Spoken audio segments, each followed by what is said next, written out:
evolution poll. It's Gallup. Hold on. Stop.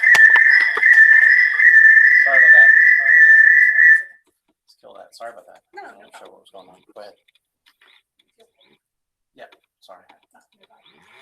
So if you look at the Gallup poll, you'll see that consistently to the right-hand side, it said God created humans in present form, and we run between 42 and 48% of the population in the United States that reports in this poll agreeing with that statement. Okay. Now, on the left-hand side, you see human evolution with guidance from a religious entity. You also see human evolution with no guidance from a religious entity.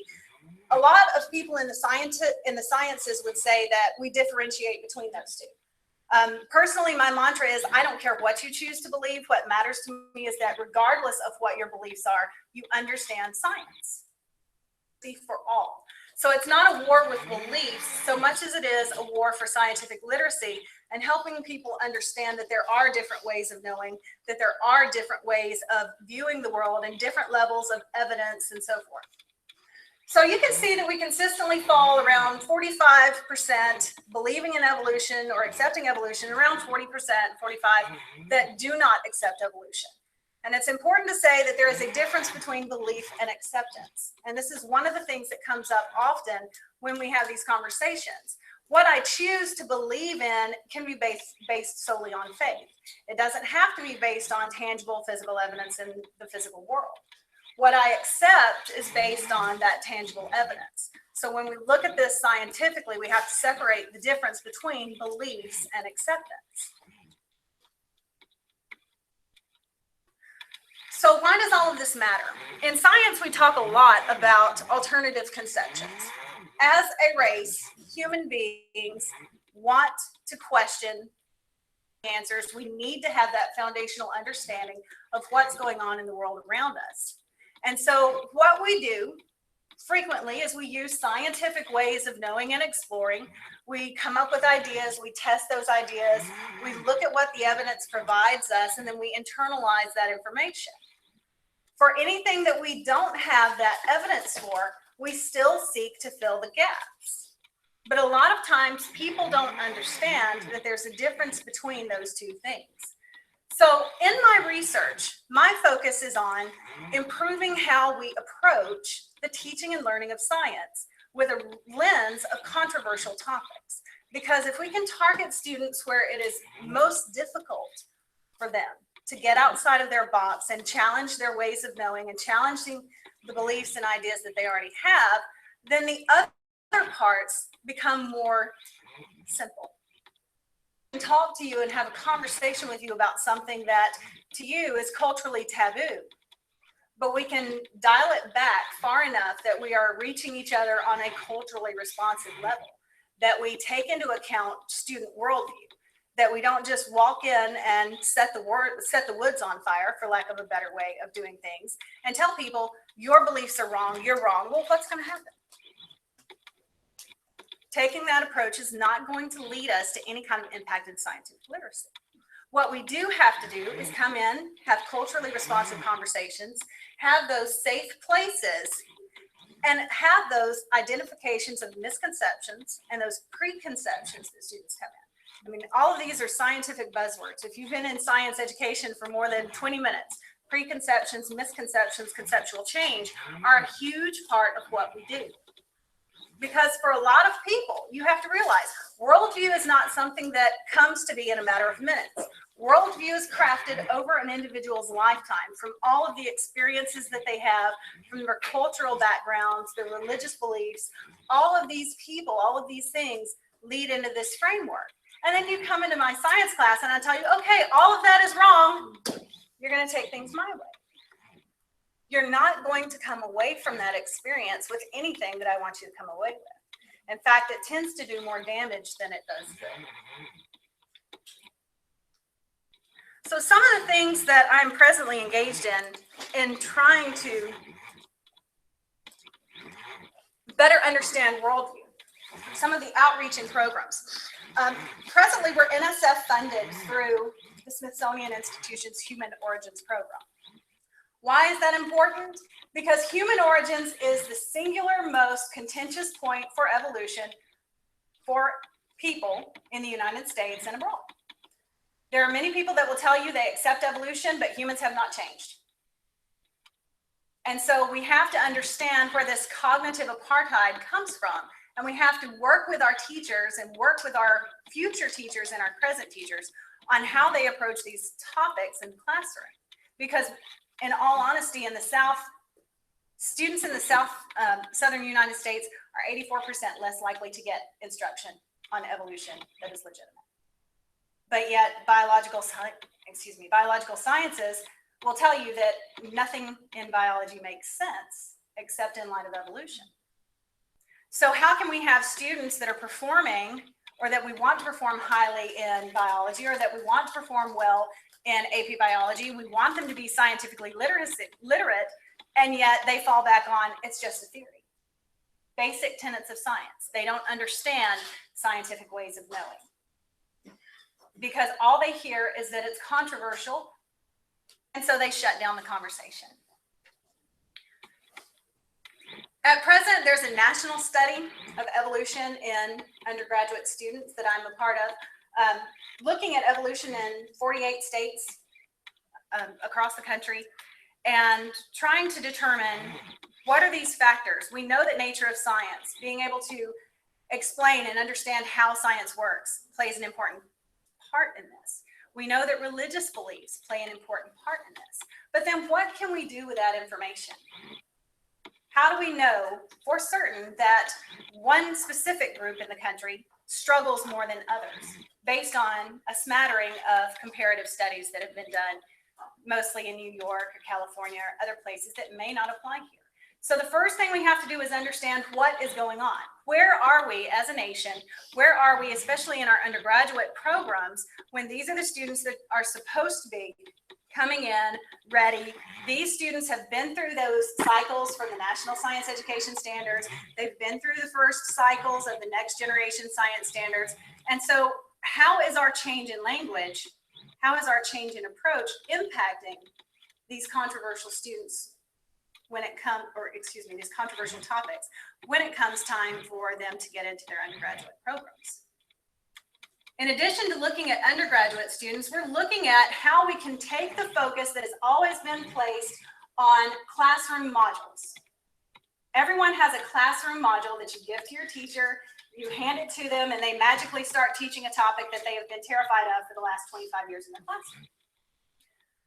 We're trying to move away from that. There are a lot of modules out there. HHMI has modules, Smithsonian has modules, everybody.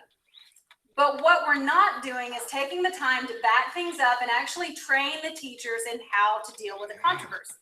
There are plenty of teachers that would teach evolution, except that they know that they're going to get backlash from their administrators or from their students. They're not sure how to even broach the topic in a place where they feel it will be controversial.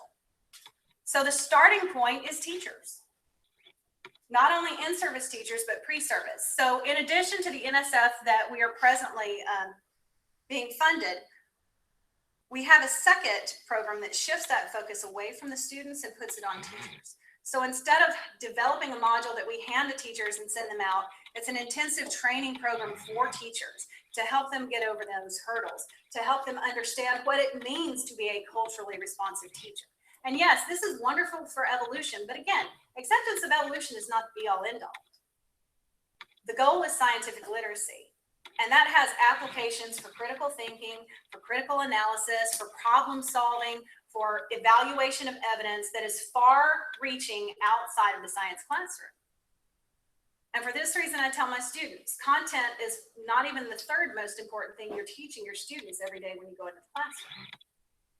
You have to teach them that there are different ways of knowing, that there are different ways of thinking, and that there are different viewpoints that you really need to consider, even if they're frightening to you. And so if we start doing these things early, if we prepare our teachers to have those conversations, we're already making those important inroads in order to get beyond this controversial, beyond this taboo in our communities. And we're just building better teachers.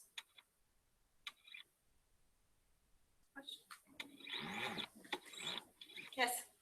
So I see that your focus is on Georgia teachers, but the new Georgia standards are very explicitly not evolution heavy. That's why we rejected the next generation science standards. And so how do you feel this body of work is going to lay on top of the new GSEs? Well, and that's one of the things that we found, traditionally, I've been working with Alabama teachers, and Alabama has an F rating for standards. They have actually just adopted it very close in GSS.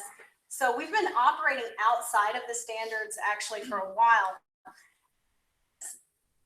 Having evolution in the standards really doesn't change anything, research-based. So whether or not evolution is there in the state standards,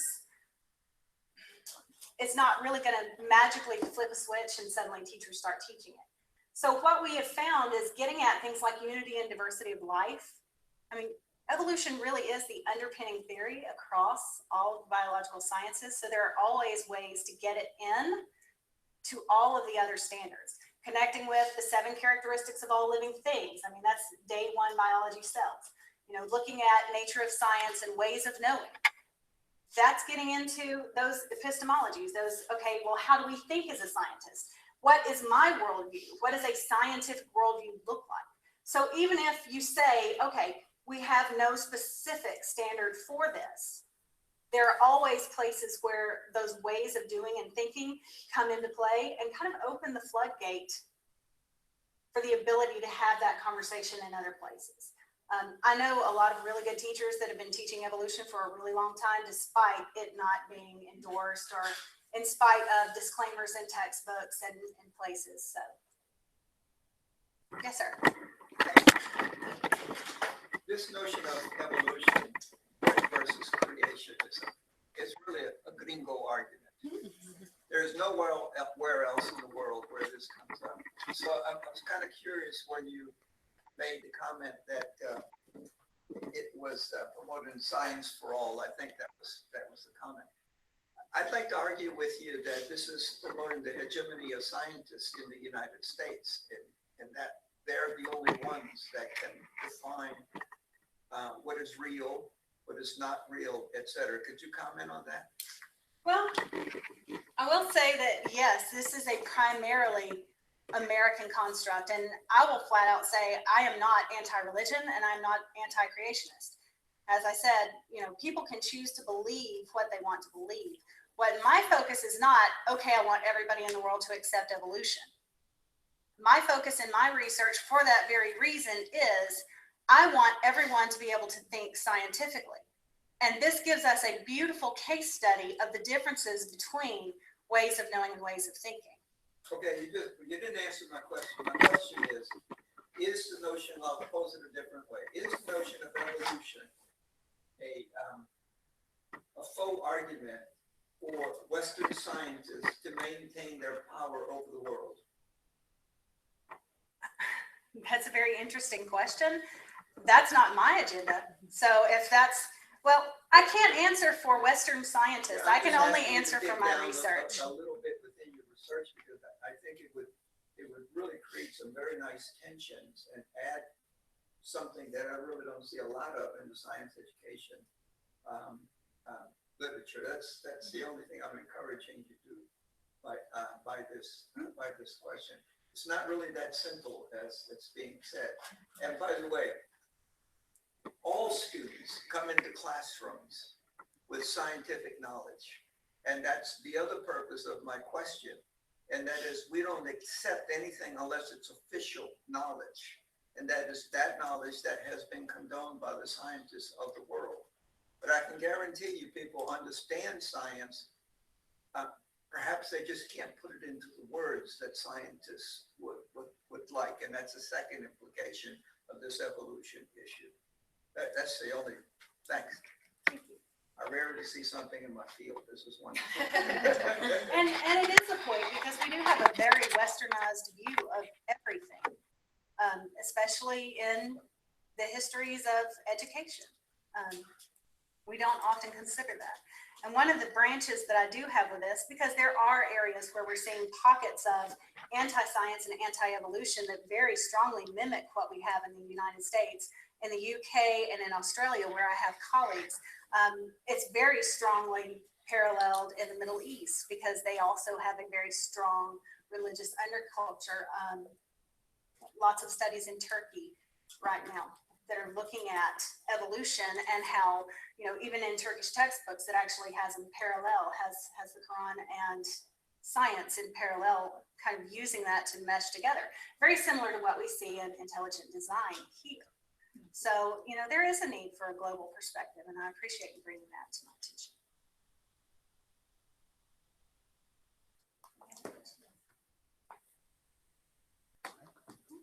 Thank you. Thank you.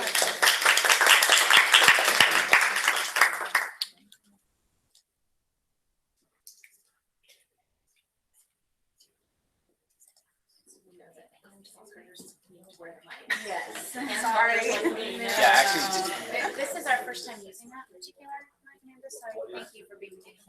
Oh, yeah, and also, we're just gonna You get through there. chill one night. We're not Can gonna you do much. eject me Yeah. here? Yeah, you can go ahead and do that. Yeah. Yeah, I'm gonna pull it out, and the whole system's gonna reset and shut down, and I'm gonna break it all. Well, I feel horrible because I'm like really at the edge of my time limit on my presentation. Hers was so nice and within the limits. We're pretty relaxed. Oh, we are. Yeah, there's no, I'm not gonna hold up a time card for you. All don't worry. I need is that volume back. Tell me when you need the volume, and we will, make it happen. Okay, well, it's at the end anyway. Yeah, well, because we can't do both at the same time, but we will get it going. So you should be broadcasting, Bryce, hang in there real quick. All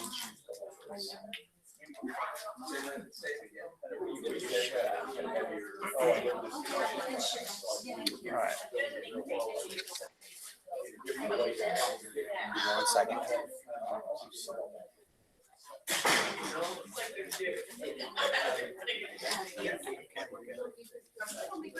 Am I okay right here? You're okay right there?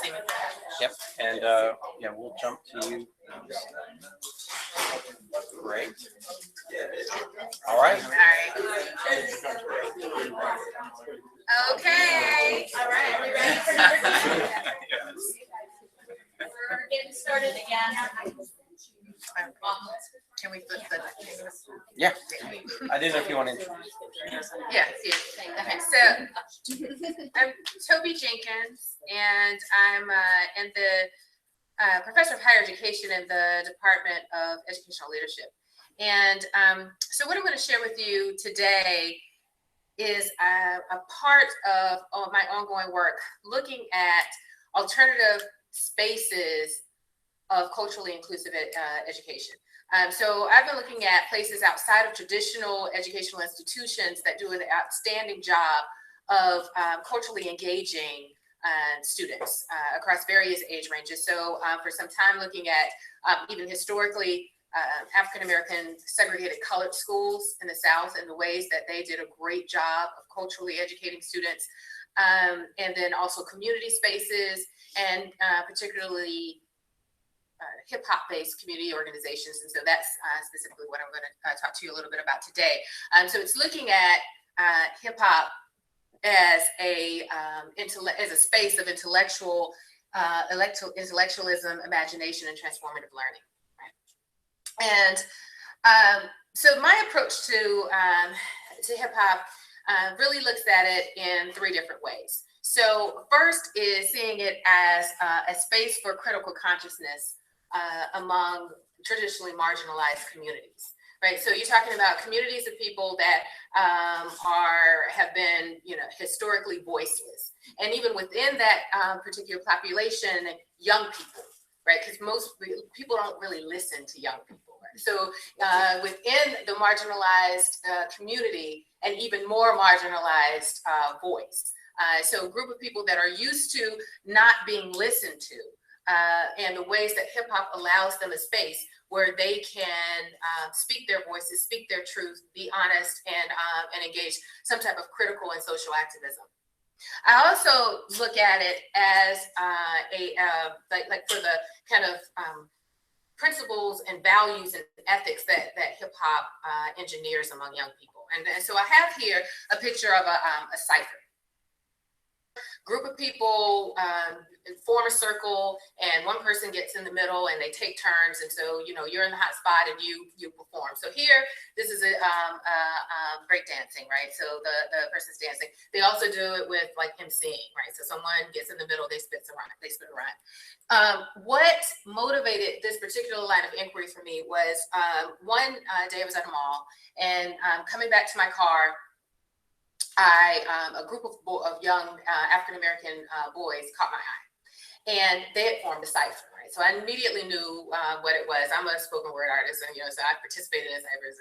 And so I immediately know what it was, but for some reason, it was particularly salient for me that day because the visual was just so powerful, right? So you have this young group of guys and this one guy in the middle, and he's spitting, and the other guys around him are so intensely listening to what he's saying that they're like this, right? Eyes closed, like that. You know what I'm saying? And so it was a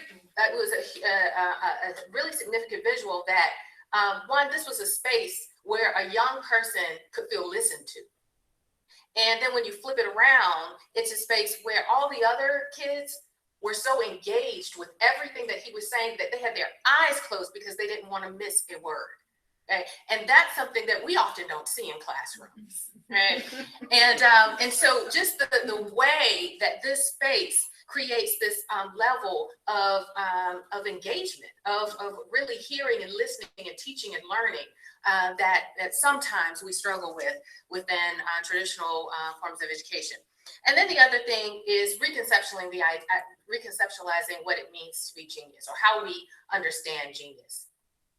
All right, so, and in this way, I'm not talking about creative genius, because there's a tendency when it comes to the arts to kind of put them in a bubble and say, oh, yes, that's creative genius. But I don't see hip hop as just creative genius. I see it as a critical form of social commentary, a political activism, a sharing of knowledge, right? And so it forces us to kind of reconceptualize what is knowledge, who can be considered knowledge producers, who can be scholars, who can be teachers, who can be learners, you know, that type of thing. And just recognizing that there's so many different realms of scholarship. So the music, I see the music that a hip hop artist might produce as just as meaningful as a research paper that one of my students might write, or an article that I might publish in an academic journal that only lives with academics, versus a piece of art that might inform the mass public. And it's particularly important, I think, because culture, there's a general stereotype, particularly of African-American and Latino men. They're not the only actors within hip hop. Women are definitely a significant force in hip hop, but particularly when you look at men, the broad stereotypes that has in some ways been informed by hip hop culture and hip hop music is the representation of men as thugs, gangster, you know, et cetera.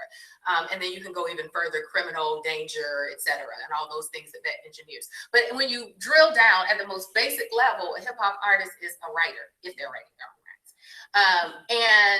And the reality is that thugs don't write poems. They don't sit down and write poetry.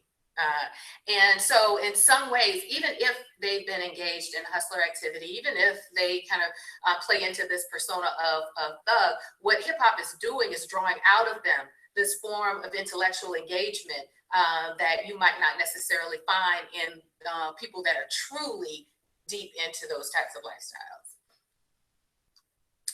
My work is informed, this whole idea of privileging I think this traditional form of knowledge, right? Because this is the type of community-based knowledge is knowledge that was around way before educational institutions were even formed. But in many ways, we see educational institutions as traditional knowledge, academic knowledge is traditional knowledge. So this privileging of non-traditional kind of knowledge is informed by, I have pictures here of Zora Neale Hurston. And she was an ethnographic researcher that really did important work to help the world to understand the African-American experience. And she did that by going back to her rural community in Florida and listening to stories, talking to people. And essentially that is in line with, as a researcher, my cultural ways of knowing, of being, of understanding, of learning, right? Because within the African-American cultural experience, we understand that we can learn on the porch, on the stoop, on the block, on the corner, that there are various ways that we have learned to navigate to society, to be resilient, to be a fully educated person beyond just our participation in schools, et cetera. And so within this work, I see hip hop and the culture that it's produced, the knowledge that it is produced as being incredibly compelling to students, to young people, right? So there's a reason I see myself as a part of the culture, that I grew up with hip hop. Not necessarily that I'm in it, but I grew up with it, right? So as it was growing in the 80s, so was I. So you're talking about an art form that came from nothing, where they flipped literally something out of nothing, and it's still going today, right? So why is it so compelling? And it's not really about beats and rhymes. It's really about a culture that it creates. So you're talking about freedom of thought, a space where young people can be free to think and speak however they want, right? There's no one editing their words, no one saying, oh, you can't really say that, you can't really say this. No. It welcomes rage, screaming, yelling, cursing, however you want to speak your truth, it allows you to do that. The sense of inclusion, I talked about that with the cipher. Social relevance, right? So we're talking about topics that matter to the students, that are part of their everyday lives. So you don't have to forcefully tell them this is important, so you need to learn it. It matters to them already. It gives them a connection to their own communities. Again, a sense of being listened to. I think that's particularly important, again, to stress, because you're talking about people, communities of people that are pushed on the margins and are now being given microphones where millions of people are listening to them. That's a really powerful thing. And encouragement and competition. So when you look at that cipher, there's a healthy sense of competition there, right? So even when you're in the middle and you're saying something and all the people are like immediately reacting, they're like, and you feel good and everything, and I might clap for you at the end and dap you up. But the reality is, when it's my turn, I'm trying to take your spot. When I get in the middle, I'm trying to be the best too. Right, so it's encouraging young people to compete with each other in a healthy way and try to be their absolute best. And again, that gets to the high expectations. And so this is what I see educators needing to borrow from hip hop, not necessarily having this kind of simplistic thing of, let's use rap and rhyme to teach students subjects. If that's your understanding and use of hip hop, then you're really missing the point of what of its potential and what it really contributes. And ultimately, again, it's about allowing young people to speak truth to power in some way. And so where this research is taking me, so I've done a lot kind of looking at, I do lyrical analysis, teasing out what I see as scholarship in hip hop lyrics and stuff like that, and written about that. But also, like my present work is a social action research project. So where I'm taking this is, I'm currently working with the city of Columbia, South Carolina, and to co-create a intervention program, a community-based intervention. So we're creating a hip hop fashion and entrepreneurship program. Right. And so fashion is a piece of hip hop culture. But what we're looking at is really the documenting the engagement of low-income African-American youth in a program that's essentially going to teach them business, leadership, enterprise, and the use of technology, like designing fashion using technology, right? So that's the core of what they're learning, but we're doing it through the lens of hip hop and hip hop fashion and everything, whatever. And then as part of that program, what I'm exploring is their sense of hope, optimism, and belief in education, right? So when you look at school-based learning versus this hip hop education program, how optimistic and useful, how do they see the utility of education? And I'm doing this particularly in the South, particularly with African-American young people, because historically, African-Americans in the South have seen education as critical. It was the way to social mobility, the vehicle for social mobility. It was the goal. It was what the family worked hard for. And so essentially, I want to understand, do African-American youth in the South still see education as meaningful, useful, and critical to their success, in life? And so when we look at a group like this who are being engaged in two different forms of education, right? So school-based learning, and they're participating in this community-based hip hop education thing. So the way that they understand those different forms of education and whether or not either one of them are useful, both are meaningful, both will still lead to success. So I hope I've gotten through that pretty quickly, because what I wanted to share, now I'm going to need the video, the audio, is a digital story that I created about hip hop. And so I apologize, it's about 15 minutes long. I get a little carried away with these things, but it visually represents much of what I'm saying here. And I think it's important as we talk about this stuff to see the images, hear the music, and have that kind of feeling of immersion within the culture. I'm gonna look at that once you're done.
so you're involved in an intervention, or can you describe a little bit more about that and how that brings in some of the elements you've been describing? Yeah. So, for me, like I said, it's important, for me, particularly just my background. I spent most of my careers creating programs. So I'm not simply interested in just going in and studying and researching, but also continuing to co-create experiences and educational interventions for young people. So with this research project, working with the city to create a program, there's really not a whole lot, particularly in where I am in South Carolina, a lot of hip hop based nonprofit organizations. I spent years living in Washington D.C., where it's everywhere and everything, but much less here. But that doesn't mean that the young people in the South aren't equally engaged in everything. So wanting to create that space, but then also again within that experience. So we're looking at it, multi-years, whatever, but really taking time to engage with those young people to better understand, like a qualitative study, understanding their perceptions, ideas, beliefs about education, whatever form of education that might be. You had those research questions, and did you have any answers? Right now yet? Yeah, not yet. So we're right now with this particular project, we are still building the program. Right. So the program will actually kick off in the spring of this academic year. So I want to, probably I've targeted kind of December to have the initial first focus group conversation before they even start this program. And then we'll just engage. So it's going to be monthly sessions. And as part of those sessions, those all day Saturday sessions, we're going to have 1 hour where they spend with me in these ongoing conversations. So I'm hopeful that at the close of a year, after 12 months of constantly engaging with these young people, that I'll have a wealth of kind of information to sift through and everything. But yeah, so we're at the very start of this work.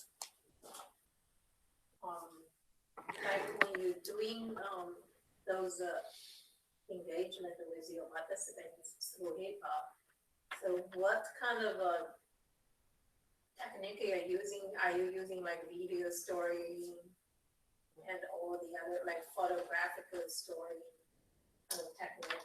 Yeah. So ultimately, what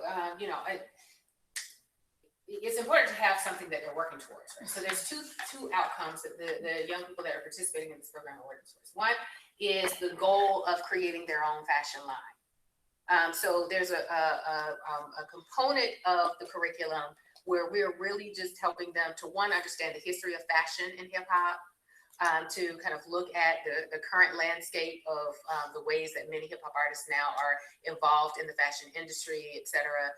But then also build the capacity to build a company, to build a fashion line, to understand all those elements that go into that, whatever. So we have business kind of mentors and everything. Then the other element is the immersion in the culture, right? Because we're not just creating clothes or whatever, really, they're creating like a t-shirt or a sweatshirt line.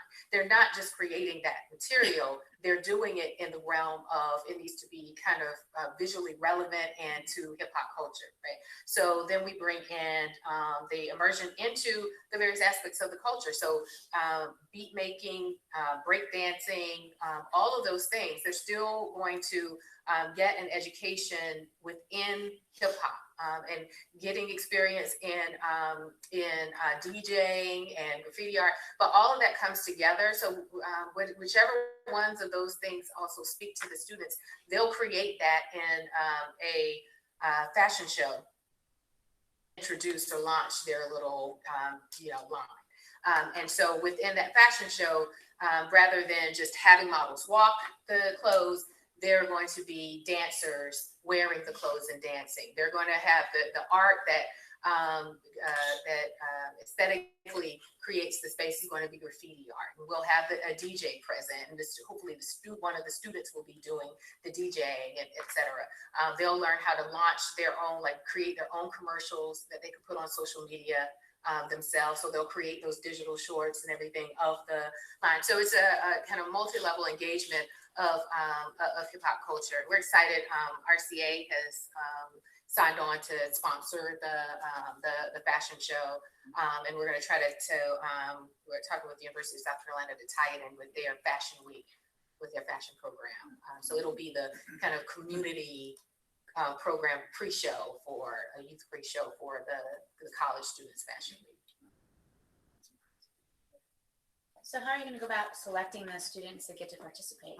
Well, so we're halfway there. So another piece of this, I think, is important, as Naz was saying, to understand and listen to the youth, right? So we had, I do work with a community organization, one of the probably most impoverished communities in Columbia, and the young people, there's a group of young men that constantly come into the center, and they express interest in this, wanting to do this kind of fashion line type thing or whatever.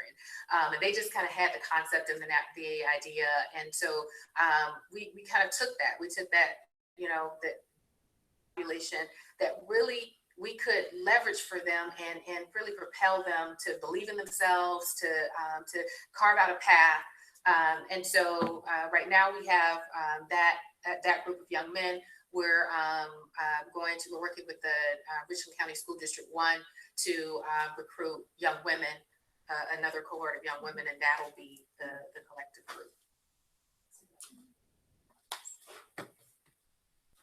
All right. Well, thank you.